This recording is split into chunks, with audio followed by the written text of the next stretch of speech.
Cole, a 30-year-old woman who recently arrived back home from her trip to Italy, came to the ER with complaints of cough, congestion, body aches, fever, and shortness of breath.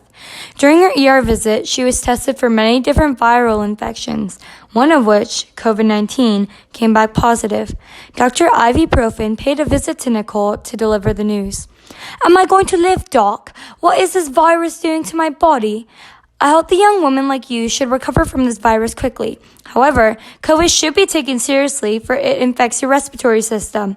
In fact, let me show you. Here are your lungs. They are filled with thousands of tubes called bronchi that end in smaller sacs called alveoli. Because the coronavirus is a foreign body, its entrance inside the body creates an inflammatory response, causing the alveoli in one or both lungs to fill with fluids, making breathing difficult. That sounds way too serious, Doc. How do I even cure this?" "Well, Nicole, there isn't a cure yet, but no worries.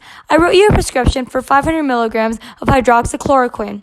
As soon as the drug enters your bloodstream, it'll alter your body's internal environment to more acidic conditions, killing the virus.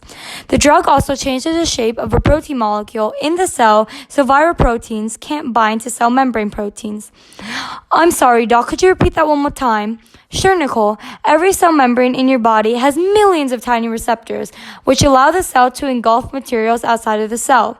Viruses contain proteins on its own membrane, which fit into the receptors on the cell membrane, tricking the cell into engulfing the virus. The virus then injects its viral genetic material into the cell's genetic material, allowing for more of the virus to be made. If the cell membrane's receptor shape is changed, the viral membrane proteins will not bind to it and therefore will not enter the cell." "I appreciate you, Doc." A few days later, Nicole is back to the ER. "Dr. Profen, the hydroxychloroquine you prescribed me didn't work. If anything, I'm experiencing nausea, diarrhea, headaches, and stomach pains." "Why don't I prescribe you remdesivir instead? New studies show that hydroxychloroquine can sometimes be ineffective." "What? Why didn't you prescribe me that earlier? What even is the difference?" "It has been proven that remdesivir is effective in helping treat COVID. As you know, the coronavirus injects infected RNA into a cell's RNA in order to create viral proteins to further infect the body. In our cells, RNA must first be synthesized from our DNA by RNA polymerase. Remdesivir stops RNA polymerase from converting DNA into RNA so that RNA is not produced, preventing the virus from injecting its own RNA." "That does sound like it works better." "Very well. I'll take this new treatment." "Amazing."